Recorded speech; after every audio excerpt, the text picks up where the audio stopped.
Today, the title of sermon is 1888 in Minneapolis. 그래서 오늘 재림교회의 주요 몇 개의 교리들이 어떻게 발전해 왔는지에 대한 내용을 살펴보겠습니다. Today, we will look at how some of major doctrines of the Seventh-day Adventist Church developed. 우리 재림교회의 어떤 신학적인 기둥이 되는 주요 교리들이 있습니다. There are doctrines that are theological pillars of the Seventh-day Adventist Church. 그것은 안식일, 재림, 그리고 하늘 성소, 예언의 선물, 그리고 조건적 불멸설 이렇게 5가지입니다. They are the Sabbath, the Second Coming, the Heavenly Sanctuary, the Prophetic Gift, and conditional immortality. 1848년부터 1850년까지 안식일 총회라고 불리는 여러 번의 회의를 통해서 이러한 교리들이 우리 교단에 세워지고 정립되었습니다. These doctrines were established through the conferences called the Sabbath conferences that were held from 1848 to 1850. 그리고 지난 안식일에 제가 말씀드린 것처럼 1860년대에는 우리 교회의 어떤 이 파운데이션이 되는 그러한 여러 가지 사업들이 발전했습니다.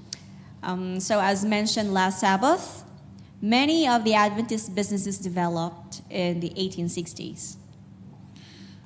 1849년에 먼저 시작된 출판 사업과 그리고 교육 사업, 또 의료 보건 사업 이러한 사업들이 1860년대에 발전되었습니다.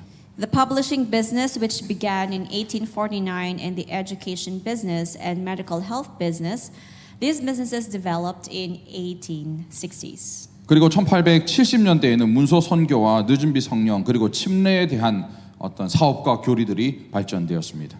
And in the 1870s, the literature missionary work, the latter rain Holy Spirit, baptism, these businesses and doctrines were established in the Seventh-day Adventist Church.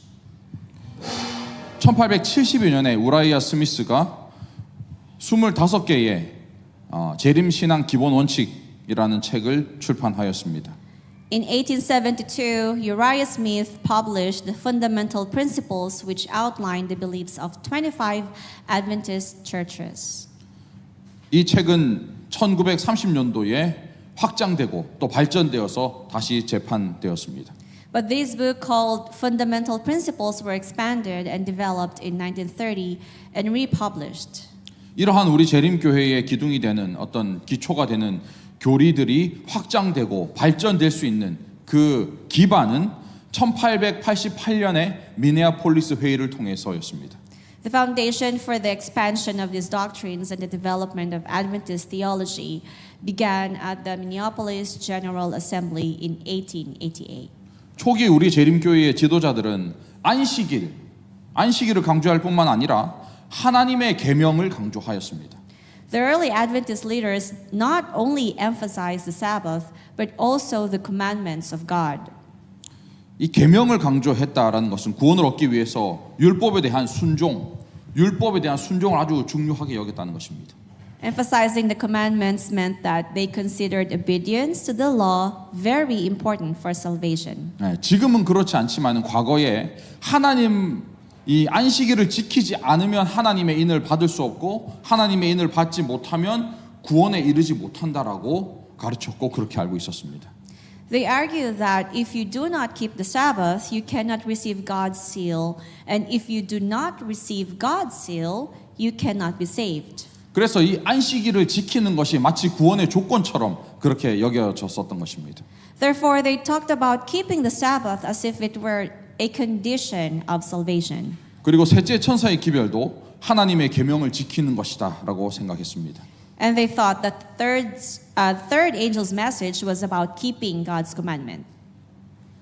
왜냐하면은 이 셋째 천사의 기별 마지막이 요한계시록 14장 12절인데 거기에 보시면은 성도들의 인내가 여기 있나니 저희는 하나님의 계명과 예수 믿음을 지키는 자니라 이렇게 써 있지 않습니까? 그래서 하나님의 계명을 지키는 것이 이 셋째 천사의 기별의 핵심이다 이렇게 생각했습니다. This is because the last part of the third angel's message in Revelation 14:12 goes, "Here is the patience of the saints. Here are those who keep the commandments of God and the faith of Jesus." So they thought that by keeping God's commandment, it was the core of the third angel's message. 일반적인 기독교들, 우리 재림교회를 제외한 뭐 장로교, 감리교, 침례교 많은 기독교들이 예수님의 십자가와 믿음으로 말미암는 의를 강조합니다. In general, Christianity emphasized the cross of Jesus and the justification by faith. 그런데 우리 재림교회는 율법과 순종을 강조하면서 마치 이 재림교회는 행함으로 말미암는 의를 강조하는 율법주의자들이다라는 어떤 느낌을 강하게 주게 되었고, 과거에 있었던 그러한 이미지들이 지금까지도 이렇게 이어져 오고 있습니다. However, the Adventist Church emphasizes the law and obedience, giving the impression that the Adventist Church is a legalist who emphasizes justification by works. And in fact, this image continues until this day. 실제로 우리 교단의 초기 지도자였던 조셉 베이츠라든지 우라이아 스미스라든지 조지 버틀러라든지 이러한 지도자들이 율법과 그 율법에 대한 순종을 매우 강조하였습니다. In fact, early leaders such as Joseph Bates, Uriah Smith, and George Butler placed a strong emphasis on law and obedience. 믿음으로 말미암는 의는 16세기 종교개혁 이후에 발전되었습니다. Justification by faith developed after the Reformation in the 16th century. 11세기부터 이 카톨릭 교회는 예수의 십자가 사건에 대해서 논쟁하고 구원에 대해서 문제를 삼으면서 인간의 공로, 인간의 행위에 따른 어떤 속죄와 구원을 강조하였습니다. Since the 11th century, Catholics have debated the crucifixion of Jesus and dealt with the issue of salvation, emphasizing atonement and salvation based on human merit and human actions. 그래서 중세 수도원에서는 그 고행이나 선행이나 이러한 문제가 구원과 연결되었었습니다. So, in medieval monasteries, efforts were made to experience salvation through asceticism and good deeds. 심지어 신부에게 고해 성사를 하고 또 성당에서 파는 면죄부를 사고 이러한 행위를 통해서 사람이 구원에 이르려고 하는 노력들이 이루어졌었습니다. So during this time, even people are tried to be saved through confession, buying indulgences, and such acts. 이러한 잘못된 구원론을 16세기의 종교개혁자들은 솔라 스크립투라라고 하는 오직 성경으로라는 어떤 말을 가지고 성경으로 이것들을 바로잡고 개혁하려고 하였습니다. In the 16th century, the religious reformers were corrected and reformed this wrong soteriology with sola scriptura, which means the Bible alone. 그래서 종교개혁자들은 이 구원은 믿음으로 말미암는 것이다. 그리고 솔라 그라치아라고 하여서 구원은 오직 하나님의 은혜의 결과이다. 종교개혁자들은 성경 그리고 믿음, 은혜 이런 것들을 강조하면서 이제 구원론에 대한 개념들을 더 발전시켜 나갑니다. So the reformers said that salvation is by faith and that salvation is only the result of God's grace, which is sola gratia, and they developed the soteriology by emphasizing the Bible, faith, and grace. 그래서 종교개혁자 루터나 쯔빙글리나 칼뱅이나 이런 사람들이 믿음으로 말미암는 의를 강조하면서 인간이 의롭게 되는 것은 어떤 자신의 행위나 나의 공로로 내가 의롭게 되고 구원에 이르게 되는 것이 아니라 예수님을 믿는 십자가를 그러한 믿는 믿음으로 말미암아 하나님의 의가 우리에게 주어지는 것으로 이해하기 시작하였습니다. Luther, Zwingli, and Calvin also emphasized justification by faith and understood that humans are justified not through their own merits but through God's righteousness given through faith in the cross of Jesus.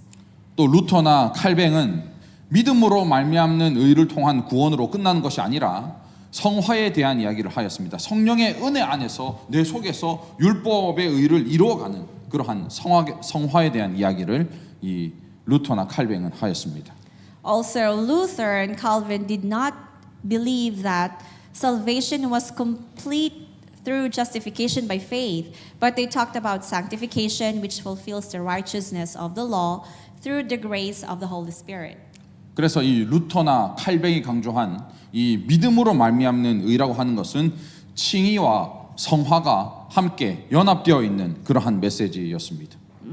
So the justification by faith that Luther and Calvin emphasized was a message that combined justification and sanctification. 그런데 이러한 칼뱅의 신학에 변화가 생겼습니다. However, change occurs in Calvin's theology. 1618년에 네덜란드의 칼뱅주의자들이 이 칼뱅주의 5대 강령이라는 것을 만들기 시작합니다.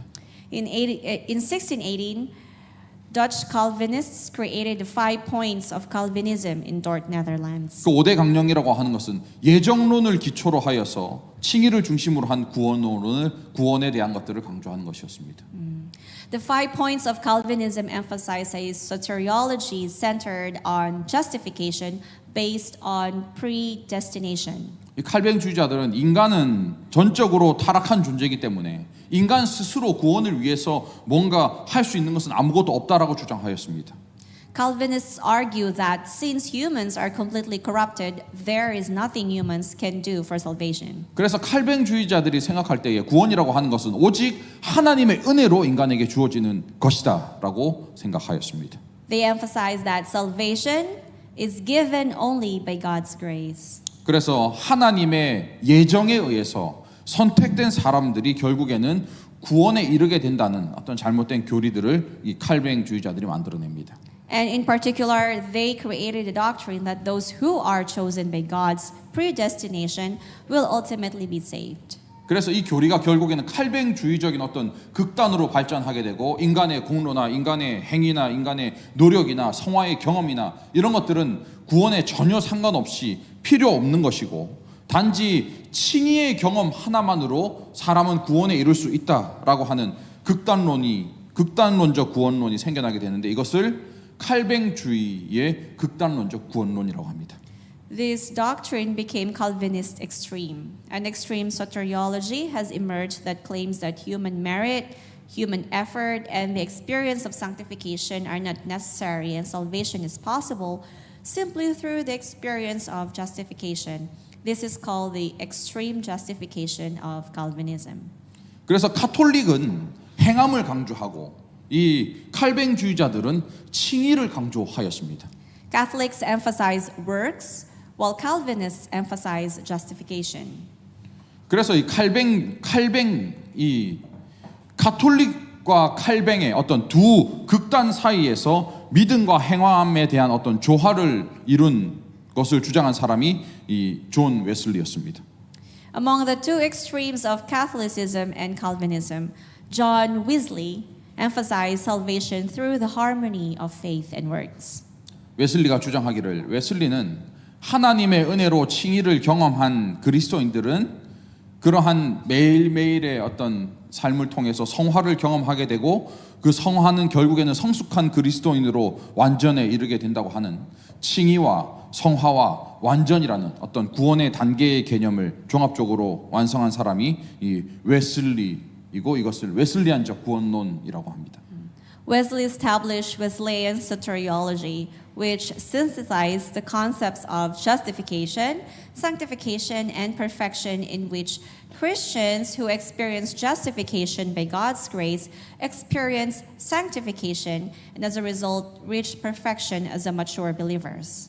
이 웨슬리의 구원론은 믿음과 행함이 서로 조화를 이루는 그러한 구원론이었습니다. Wesley's soteriology is a soteriology that harmonizes faith and works. 로마서 4장에서 바울은 아브라함이 믿음으로 말미암아 의롭게 되었다라고 이야기하지만은 또 야고보서 2장에 보면은 야고보가 이야기하기를 아브라함은 행함으로 의롭게 하심을 받았다라고 강조하였습니다. In Romans 4, Paul emphasizes that Abraham was justified by faith. But in James 2, James emphasizes that Abraham was justified by works. 여기 나오는 바울의 입장과 야고보의 입장은 서로 이렇게 대립되고 있습니까? 아니면 서로 조화되고 있습니까? Are these two positions in conflict or are they harmonious? 바울은 갈라디아 5장 6절에서 사랑으로 역사하는 믿음에 대한 이야기를 합니다. Paul describes faith working through love in Galatians 5 verse 6. 그리스도 예수 안에서는 할례나 무할례가 효력이 없으되 사랑으로서 역사하는 믿음뿐이니라. 이렇게 바울은 이야기합니다. For in Christ Jesus neither circumcision nor uncircumcision avails anything, but faith working through love. 그래서 할례를 받았다 안 받았다 하는 이런 여부보다도 더 중요한 것은 사랑으로 역사하는 믿음이다라고 바울은 이야기합니다. Circumcised, uncircumcised, more important than this is faith that works through love. 그래서 그리스도인들은 믿음으로 말미암아 의롭게 되는 것이다. So Christians are justified by faith. 그 믿음으로 말미암는 의라고 하는 것은 칭의와 성화와 완전을 포함하는 것이다. Now, the righteousness by faith includes the process of justification, sanctification, and perfection. 이렇게 우리는 구원론에 대해서 이해하고 우리는 이렇게 정리할 수 있습니다. In this way, we can understand and organize the theory of soteriology. 우리 재림교회 역사 속에서도 구원론에 대한 믿음과 행함이 조화를 이루게 되는 사건이 드디어 일어나게 되는데 그 사건이 바로 1888년에 있었던 미네아폴리스 총회입니다. There was an event in the history of our Adventist Church where the faith and practice of salvation were in harmony. That event was in the Minneapolis General Assembly in 1888. 우리 재림교회의 초창기 지도자들은 율법과 순종에 대해서 강조했지만은 모든 지도자들이 다 그렇게 이야기하고 강조했었던 것은 아닙니다.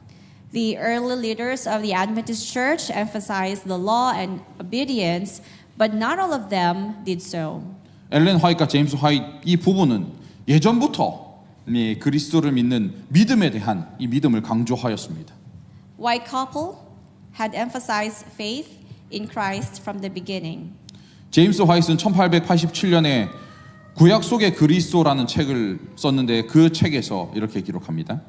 In 1887, James White wrote a book called Christ in the Old Testament, and in that book he said, 예수 그리스도께서 모든 환란의 시대에 죄인들을 위한 구원자가 되신다. it says, Jesus Christ is the Savior for sinners in all times of trouble. 또 율법과 복음이라는 책에서도 믿음에 대한 이야기를 제임스 화이트가 하였습니다.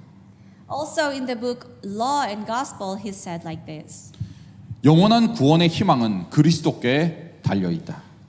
the hope of eternal salvation depends on Christ. 제임스 화이트는 이렇게 구원자는 예수 그리스도다라는 사실을 강조합니다. James White emphasized that the Savior is Jesus Christ. 구원은 그 율법을 순종하는 데 달려 있지 않고 우리가 안식일 준수하는 데 구원이 달려 있는 것이 아니고 구원은 어디에 달려 있다고요? 그리스도에게 달려 있다라는 것입니다. Salvation does not depend on obedience to the law or keeping the Sabbath, but salvation depends on Christ. 그리고 엘렌 G. 화이트도 1882년 야영회에서 그리스도의 은혜에 대한 강조를 합니다. And Ellen White also emphasized the grace of Christ at the 1882 camp meeting. 자신의 의를 버리고 그리스도의 의를 옷 입어야 한다. 영적 힘을 얻기 위해서는 전적으로 그리스도만 의지하고 자신은 죽어야 한다. We must forsake our own righteousness and put on Christ's righteousness. We must rely entirely on Christ and die to ourselves in order to gain spiritual strength. 이처럼 우리 교단 내에서도 엘렌 G. 화이트과 제임스 화이트 이 부부는 믿음으로 말미암는 의에 대해서 또 믿음으로 말미암는 구원에 대해서 자주 강조하고 자주 설교하였습니다. In this way, Ellen White and James White often emphasize and preach on the righteousness and salvation through faith in Jesus Christ. 그래서 초기 우리 재림교회의 많은 지도자들은 어떤 율법에 대한 순종이나 이런 것들을 강조했지만은 엘렌 화이트와 제임스 화이트는 그리스도의 의, 또 은혜, 믿음 이런 것들을 많이 강조하였던 것입니다. Although many leaders of the early Adventist church emphasized law and obedience, the White couple emphasized and preached the righteousness, grace, and faith of Christ. 이 화이트 부부의 어떤 이 노력에도 불구하고 재림교회는 율법과 순종을 중요하게 여기는 그러한 신앙생활은 계속되어 갔습니다. Despite the efforts of the White couple, the Seventh-day Adventist Church continued to lead a religious life that placed great importance on law and obedience. 그런데 재림교회 초기 지도자 조셉 와그너의 아들이었던 엘렛 와그너가 그리스도의 의를 강조한 엘렛 화이트의 설교에 주목하게 됩니다. However, Elliot Wagner, the son of Joseph Wagner, an early Adventist leader, paid attention to Ellen White's sermon that emphasized the righteousness of Christ. 제임스 화이트 1872년에 캘리포니아에 퍼시픽이라는 출판사를 설립하고 거기서 시조를 출판하게 되었는데 그때 이 엘렛 와그너가 시조의 편집인이 되었고 또 1881년에 편집장이 되었습니다. James White established the Pacific Press in California in 1872 and published the Signs of the Times. At that time, Elliot Wagner was the editor of the Signs of the Times, and in 1881, he became the chief editor. 그 당시 배틀 크릭에는 리뷰 앤 헤럴드라는 잡지가 발행되고 있었고 또 서부 퍼시픽 출판사에서는 사인즈 오브 타임즈라는 시조라는 잡지가 발행되고 있었는데 이 서부 지역에 있는 퍼시픽 출판사의 시조를 담당하던 사람이 바로 이 와그너였습니다. At that time, the Review and Herald was being published in Battle Creek, and the Signs of the Times was being published by Western Pacific Press. And Wagner was in charge of publishing the Signs of the Times. 그리고 1882년에 알론조 T. 존스, A.T. 존스라는 사람이 이 퍼블릭 출판사의 시조 부편집인으로 이렇게 선임됩니다. Then in 1882, a man named Alonzo T. Jones was appointed as an assistant editor. 그래서 편집장과 부편집장, 이 와그너와 존스와 와그너 이 두 사람은 함께 시조 잡지를 편집할 뿐만 아니라 힐스버그 대학교에서 로마와 갈라디아서를 가르치면서 함께 성경을 연구하였습니다. Jones and Wagner not only edited the Signs of the Times together, but also studied the Bible while teaching the Romans and Galatians at Healdsburg College. 그러면서 이 존스와 와그너는 믿음으로 말미암는 의에 대해서 깨닫게 되었고 또 이것들을 시조 잡지에 이제 막 연재하기 시작하였습니다. Then they realized that righteousness by faith and serialized it in the Signs of the Times magazine. 그렇게 이 젊은 사람들이 서부에서 이런 믿음으로 말미암는 의에 대한 것들을 자꾸 강조하고 출판물로 내보내고 이러다 보니까 원래 행함과 순종을 강요하던 우리 전통 우리 재림교회 지도자들 그들이 이 믿음으로 말미암는 의를 강조하는 서부의 두 젊은 사람 조셉과 이 존스와 와그너가 마음으로 부담이 되기 시작하였습니다. As a result, the leaders of the Seventh-day Adventist Church, who emphasized the law and obedience, felt a burden on the two young men from the West, Jones and Wagner, who emphasized the righteousness by faith. 와그너는 갈라디아 3장에 나오는 몽학 선생으로 표현되는 율법이 10계명을 포함하는 것이다라고 주장하기 시작합니다. Wagner argued that the law expressed as a schoolmaster in Galatians 3 included the Ten Commandments. 그래서 이 10계명이라고 하는 이 계명도 그리스도의 십자가로 인도하는 기능이 포함되어 있다고 와그너는 설명하였던 것입니다. Therefore, he argued that the Ten Commandments also have a function to lead to the cross of Christ. 갈라디아 3장의 율법은 10계명을 포함한 이 율법 전체를 다 말하는 것이다라고 와그너는 결론을 내렸습니다. Wagner concluded that the law in Galatians 3 refers to the entire law, including the Ten Commandments. 이러한 어떤 와그너의 성경 해석을 배틀 크릭에 있던 대총회장 버틀러 대총회장은 이거 좋아하지 않았습니다. This interpretation of Wagner was not liked by General Conference President Butler, who was in Battle Creek.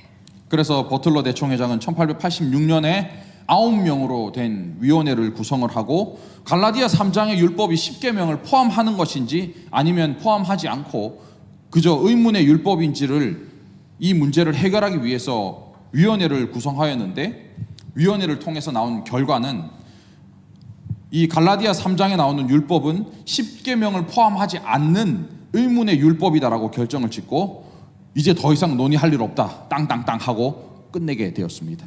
So the General Conference President Butler formed a committee of 9 in 1886 to resolve whether the law in Galatians 3 included the Ten Commandments or was a ceremonial law that did not include them.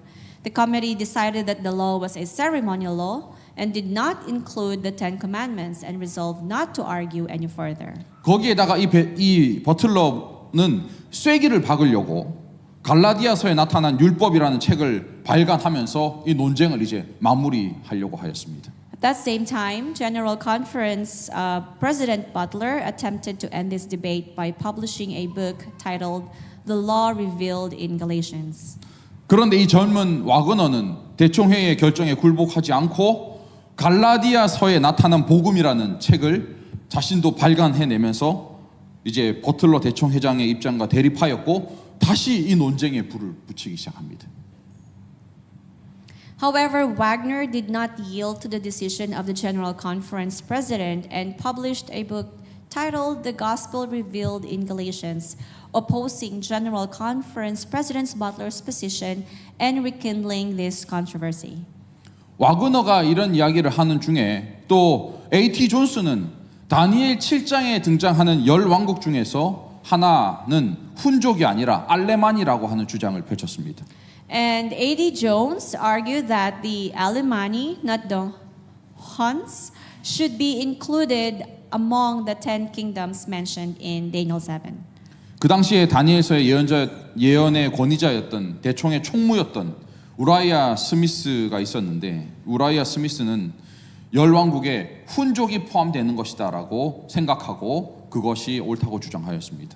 The authority on Daniel's prophecy at that time was Uriah Smith, the General Secretary of the General Conference, who believed that the Huns were included in the 10 kingdoms as the Millerites had interpreted them. 그래서 1886년에 A.T. 존스와 우라이아 스미스 간에 이 다니엘서 7장에 대한 논쟁이 일어나게 됩니다. So in 1886, a controversy arose between A.D. Jones and Uriah Smith over Daniel 7. 그래서 결국에 대총회는 1888년 10월에 미네소타주 미네아폴리스에서 총회를 열면서 이 문제들을 다루기로 결의하고 이 A.T. 존스와 이 와그너를 불러서 자신들의 의견들을 밝히도록 그렇게 기회를 주었습니다. So the General Conference resolved to deal with this issue at the General Conference held in Minneapolis, Minnesota in October 1888 and let these two young men express their views. 존스가 나와가지고 기존 다니엘 7장에 대한 문제 해석의 문제점들을 이야기를 하는데 존스는 굉장히 성질이 급하고 또 젊은 사람이어가지고 아주 도전적이고 저돌적이고 또 거칠고 때로는 좀 건방진 태도로 이야기를 하였습니다. Jones pointed out the problems in the interpretation of the prophecy in Daniel 7, but Jones, being young and impatient, spoke in a way that was too bold, challenging, rough, and arrogant. 그러한 어떤 존스의 태도 때문에 그 의견이 완전히 100% 받아들여지지 않았고 그 총회는 다니엘서 7장의 열왕국에 훈족이 포함되어야 한다는 어떤 사람들과 알레마니가 포함되어야 한다는 사람들 두 쪽으로 갈라지게 되고 서로 대립되게 되었습니다. Because of his attitude, Jones' opinions were not accepted, and the General Conference was divided between those two who wanted the Hun tribes to be included among the 10 kingdoms in Daniel 7, and those who wanted the Alemanni to be included, and they came into a conflict. 그리고 이제 와그너가 나와가지고 갈라디아 3장에 있는 율법은 10계명을 포함하는 것이다라고 가르치고 있는데 그렇게 되면 10계명도 의문의 율법이라는 것이냐? 그러면은 이 10계명도 폐하여진 계명이냐? 이렇게 사람들이 이야기하면서 와그너 당신의 주장은 기존 신학적인 어떤 전통을 완전히 무너뜨리는 주장이다라고 사람들이 이야기하면서 받아들이지 않았습니다. And Wagner teaches that the law in Galatians chapter 3 includes in the 10 commandments, but in that case, the 10 commandments also become a ceremonial law, and the 10 commandments also became commandments that were abolished by the cross. Therefore, Wagner's claim was not accepted as an argument that destroys theological tradition. 그래서 존스와 와그너가 주장했던 그 성경적이고 논리적인 이야기들이 받아들여지지 않자 총회는 아수라장이 되었고 재림교회 역사상 가장 논쟁적이고 투쟁적인 이 총회가 되었습니다. 이것이 바로 1888년의 미네아폴리스 총회입니다. So Jones and Wagner's biblical and logical arguments were not accepted, and the General Assembly became chaos, making it the most controversial and combative General Assembly in the history of the Adventist Church. This was the Minneapolis General Assembly in 1888. 그럼에도 불구하고 이 총회가 굉장히 의미 있는 것은 우리 재림교회의 신학이 과거에 머물러 있지 않고 이 새로운 신학의 관점으로 조금 더 학습하고 연구하여서 발전해 나가는 그러한 총회가 되었음을 우리는 기억해야 합니다. Nevertheless, we must remember that this General Assembly was an important General Assembly that challenged and began the development of the theology of the Seventh-day Adventist Church toward a new theological perspective. 이렇게 서로 간의 논쟁이 계속되자 엘렌 화이트는 사람들에게 와그너와 존스에 대한 기별을 조금 더 귀담아 들어달라, 경청해달라 그렇게 호소하였습니다. As the debate continued, Ellen White appealed to the people to listen to the messages of Wagner and Jones. 그리고 그리스도 중심의 기별은 받아들여져야 한다고 엘렌 화이트는 주장하였습니다. She emphasized that the Christ-centered message should be accepted. 존스와 와그너의 기별은 예수 그리스도를 높이는 그러한 기별이었고 또 엘렌 화이트는 예수를 높이는 그 믿음으로 말미암는 의의 기별을 받아들여야 한다라고 호소하였습니다. The messages of Jones and Wagner were messages that exalted Jesus Christ, and Ellen White appealed that the message of justification by faith that exalted Jesus should be accepted. 이러한 엘렌 화이트의 호소에도 불구하고 지난 40년 동안 우리 재림교회가 가지고 왔던 그 기별이 있었기 때문에 결국에는 이 존스와 와그너의 주장은 받아들이지 못하고 회의는 끝나게 되었습니다. However, because of the message of the Seventh-day Adventist Church that had been held for the past 40 years, Jones and Wagner's arguments could not be accepted and the meeting ended. 이 미네아폴리스 총회의 반응은 서로 엇갈리기 시작했습니다. So the reaction of the Minneapolis conference was mixed. 존스와 와그너의 이 기별은 우리 재림교회에게 아주 놀라운 축복과 같은 기별이다라고 이 기별들을 환영하고 받아들이자라고 생각하는 사람들이 있는가 하면 반면에 이 버틀러 대청 회장과 스미스 총무 그쪽에 있는 사람들은 와그너의 기별은 교회를 암흑으로 이끌어갈 것이다. 그들은 우리 재림교회를 타락시킬 것이다. 율법의 순종을 버리고 일반 개신교회 수준으로 우리는 내려가게 되는 것이다라고 주장하고 그렇게 생각하였습니다. While some people thought that the messages of Jones and Wagner were an amazing blessing to the Adventist Church, on the other hand, people from General Conference President Butler and Secretary Smith thought that the messages of Jones and Wagner would drag the Adventist Church into darkness, that the Adventist Church had become corrupted, abandoned the law and obedience, and returned to the level of ordinary Protestants. 그런데 미네아폴리스 이 총회 1888년 미네아폴리스 총회에서 내려진 한 가지 중요한 결정이 있는데 그것은 대총회장 버틀러의 사임이었습니다. But one decisive decision made at the 1888 Minneapolis Conference was the resignation of General Conference President Butler. 그리고 올슨이라는 사람이 대총회장이 되었습니다. And O.A. Olson became General Conference President. 이 올슨은 엘렌 G. 화이트의 생각을 존중하고 또 존스와 와그너의 기별을 확장시키는 그러한 역할을 하였고 재림교회는 믿음으로 말미암는 의를 이제 수용하고 받아들이게 되었던 것입니다.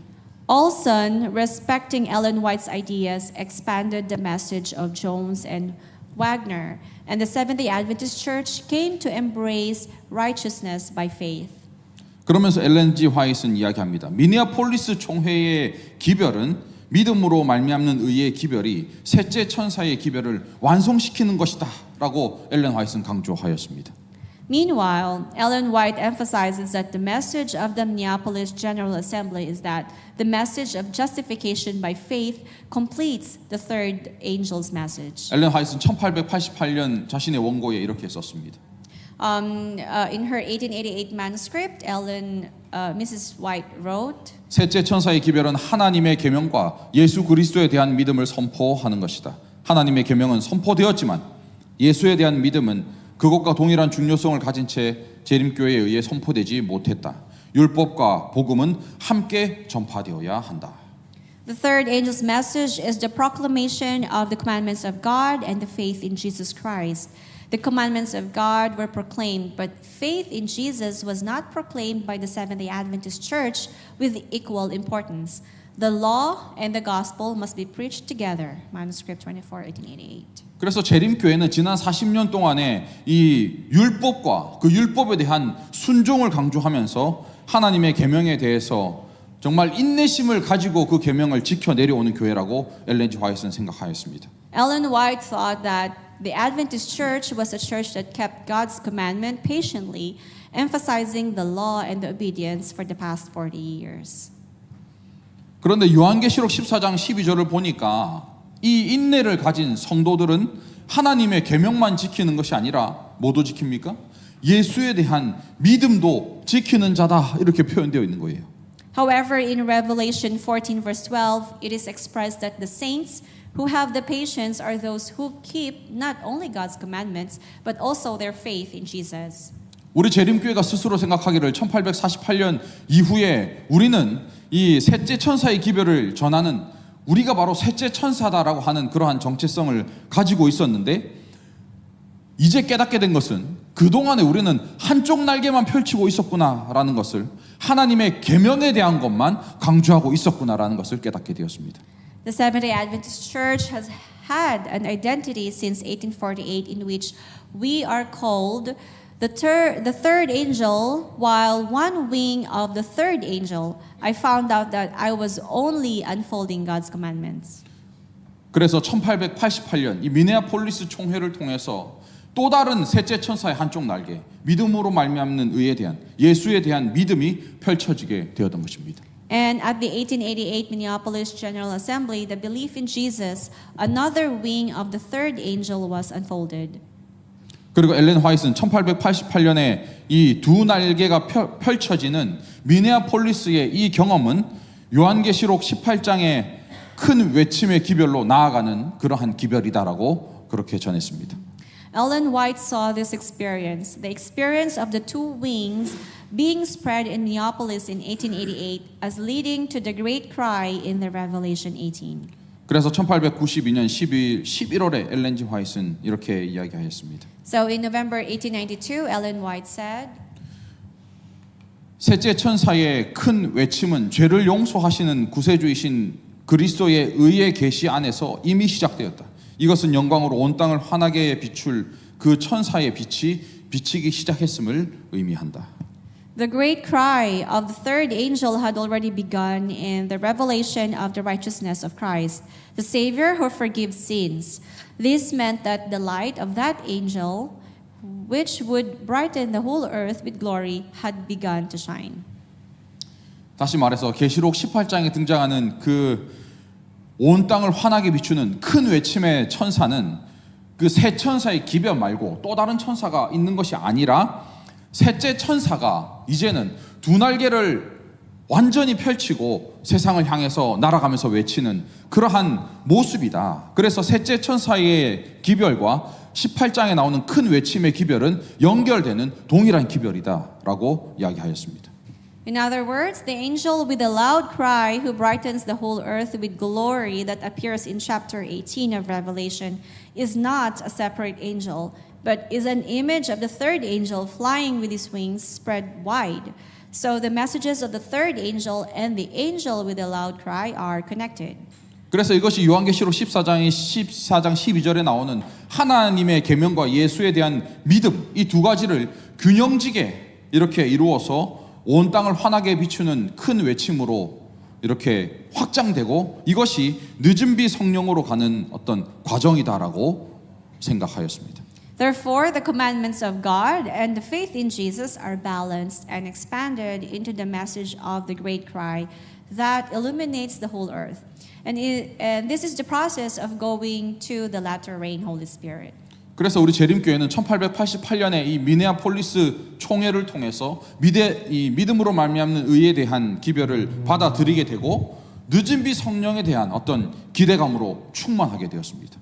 Therefore, the Seventh-day Adventist Church, after accepting the message of righteousness by faith after the Minneapolis General Assembly in 1888, was filled with anticipation for the latter rain, Holy Spirit. 그러나 조금 안타깝게도 우리 재림교회는 지금 100년이 넘도록 이 늦은 비 성령을 기다리고 있습니다. However, we are still waiting for the latter rain, Holy Spirit, for another 100 years. 우리가 이 늦은 비 성령을 받을 수 있는 방법이 무엇이겠습니까? How can we receive the latter rain, Holy Spirit? 하나님의 계명과 예수에 대한 믿음, 이 두 날개, 셋째 천사의 두 날개를 펼쳐서 큰 외침의 천사로 세상으로 나아가야 한다는 것입니다. We must spread the two wings of the third angel, which are the commandments of God and faith in Jesus, and go out into the world as the angel of the great cry. 그 늦은 비를 위해서 기도하고 또 노력하시는 우리 모두가 되었으면 좋겠습니다. I sincerely hope that all of us will pray and strive for the latter rain. 이 미네아폴리스 총회 이후로 우리 재림교회는 구원론의 중심을 잡을 수가 있었습니다. Since the Minneapolis General Assembly, the Seventh-day Adventist Church has been able to establish the center of its soteriology. 엘렌 G. 화이트 우리 재림교회의 구원론에 대해서 세 가지로 정리하고 있습니다. Ellen White defines the soteriology of the Seventh-day Adventist Church in three ways. 첫 번째, 칭의는 매 순간 이루어지는 것이며 그리스도의 은혜와 그리스도의 공로의 역사이다. First, justification is accomplished at every moment and is the work of Christ's grace and merit. 두 번째, 그리스도의 은혜와 공로는 순종과 회개의 결실을 맺게 해준다. Second, Christ's grace and merit bring about the fruits of obedience and repentance. 그래서 우리가 순종하고 회개하면서 점진적으로 성화를 이루어가는 그러한 과정도 그리스도의 은혜와 공로 안에 있다는 것입니다. The process of our gradual sanctification through obedience and repentance is also in the grace and merit of Christ. 그래서 결국에는 성화가 이루어지는 것도 매일매일 나의 어떤 노력이나 행위로 말미암아 이루어지는 의의 결과가 아니라 그러한 성화 자체도 믿음으로 말미암는 의의 결과이다라는 것입니다. So sanctification is not the result of justification by works, but of justification by faith. 그리고 믿음으로 말미암는 의라고 하는 것은 거기에 칭의만이 포함되는 것이 아니라 거기에 성화도 포함되고 거기에 어떤 이 성화까지 포함되어 있다는 것을 엘렌 G. 화이트는 강조하고 있습니다. Ellen White emphasizes that justification by faith does not refer to justification alone, but includes justification and sanctification. 그리고 세 번째, 그리스도인의 삶 속에 나타나는 완전한 순종으로 완전한 삶을 추구하게 된다. Third, we pursue a perfect life through perfect obedience that is revealed in the life of a Christian. 그래서 엘렌 화이트는 칭의를 강조하고 또 성화도 강조할 뿐만 아니라 이러한 완전함도 강조하였습니다. Ellen G. White emphasized justification, sanctification, and perfection. 여기에서 말하는 어떤 완전이라고 하는 것은 죄 없는 완전한 그러한 상태를 이야기하는 것이 아니라 성숙한 신앙의 완전을 이야기합니다. The perfection spoken of here does not refer to sinless perfection, but rather the perfection of mature faith. The process of achieving sanctification task itself is called perfection. 그래서 우리의 일생의 어떤 과업으로 성화를 이루어 나가는 그 과정 자체를 완전이다라고 부른 것이고 은혜 가운데서 이것은 자라나는 완전인 것입니다. It is perfection that grows in grace. 이것이 재림교회의 구원론이고 이 구원론을 미네아폴리스 총회에서 정립하게 된 것입니다. This is the soteriology of the Seventh-day Adventist Church, and this was established at the Minneapolis General Assembly. 가래 뽑은 기별 1권 375쪽에 엘렌 화이트는 우리의 구원론에 대해서 이렇게 설명합니다. In Selected Messages, Volume 1, page 375, Ellen White explains our doctrine of salvation as follows. 성령께서 믿음을 통하여 그 영혼 안에 거룩한 형상을 이루시기 위하여 심령 속에 역사하신다. The Holy Spirit works in the soul through faith to form a holy image in the soul. 그래서 우리가 믿음을 가지고 믿음을 통해서 성령의 그러한 역사를 받아들이면 우리 안에 성령님이 계셔서 우리가 성화를 경험하게 되고 거룩한 형상으로 우리는 나타나게 된다는 것입니다. Those who receive the Holy Spirit through faith will experience sanctification through the work of the Holy Spirit within them, and the holy image will be revealed. 이렇게 성화를 경험하고 이러한 성화의 평생의 과정을 통해서 신앙의 완전한 성숙에 이르는 것, 이것이 바로 완전입니다. In this way, They will experience sanctification, and through this lifelong process of sanctification, they will achieve complete maturity in faith, which is the perfection. 1888년 미네아폴리스 총회는 우리 재림교회 신학에 새로운 발전이 있었습니다. The Minneapolis General Assembly of 1888 marked a new development in Adventist theology. 존스와 와그너와 엘렌 화이트를 통해서 믿음으로 말미암는 의에 대한 기별이 전해지고 셋째 천사의 기별이 완성되었습니다. Through Jones, Wagner, and Ellen White, the message of righteousness by faith was delivered, and the third angel's message was completed. 우리가 이 기별을 받아들이고 미네아폴리스의 정신으로 우리가 살아간다면 우리는 늦은 비 성령 체험하게 되고 예수님의 재림을 경험하게 될 것입니다. If we all accept this message and live in the spirit of Minneapolis, we will experience the latter rain of the Holy Spirit and the second coming of Jesus. 베드로후서 1장 5절에 베드로가 이렇게 기록합니다. 그러므로 너희가 더욱 힘써 너희 믿음의 덕을, 덕의 지식을, 지식의 절제를, 절제의 인내를, 인내의 경건을, 경건의 형제 우애를, 형제 우애의 사랑을 공급하라. In 2 Peter 5 verse 1, Peter said, "But also for this very reason, giving all diligence, add to your faith virtue, to virtue knowledge, to knowledge self-control, to self-control perseverance, to perseverance godliness, to godliness brotherly kindness, and to brotherly kindness love." 이 구절의 결론은 11절입니다. 이같이 하면 우리 주 곧 구주 예수 그리스도의 영원한 나라에 들어감을 넉넉히 너희에게 주시리라. The conclusion of this passage is verse 11. For so an entrance will be supplied to you abundantly into the everlasting kingdom of our Lord and Savior Jesus Christ. 바로 이것이 우리가 하나님의 나라를 맞이하는 그러한 비결입니다. This is the secret to welcoming God's kingdom. 우리가 기억해야 될 것은 그 시작이라고 하는 것은 믿음이라는 것입니다. It begins with faith. 믿음으로 말미암는 의를 기초로 한 우리 재림교회의 구원론은 율법과 믿음이 잘 균형 잡힌 교리입니다. Our soteriology, based on righteousness by faith, is a doctrine that balances law and faith. 이러한 신학적인 기초는 1888년에 미네아폴리스 총회가 우리에게 내려준 선물임을 기억하시고 셋째 천사의 두 날개를 활짝 펼쳐서 늦은 비 성령과 마지막 사업을 마치게 되는 저와 여러분이 되시기를 간절히 바라며 말씀을 마치겠습니다. Remember that the foundation of this theology is a gift given to us by the Minneapolis General Assembly in 1888.